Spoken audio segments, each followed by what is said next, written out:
I'm Kate Cavanaugh, and this coming Sunday, January the 25th, I will be sharing a talk entitled From Wounding to Wisdom. This is an initiation to explore suffering as a sacred threshold rather than a problem to fix.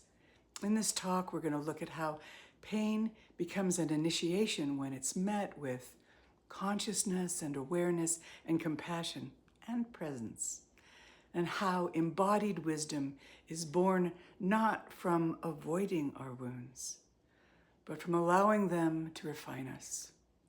This offering is for those who sense that their lived experiences, their grief and their tenderness are not failures, but rather doorways into depth, into clarity and truth, belonging within themselves.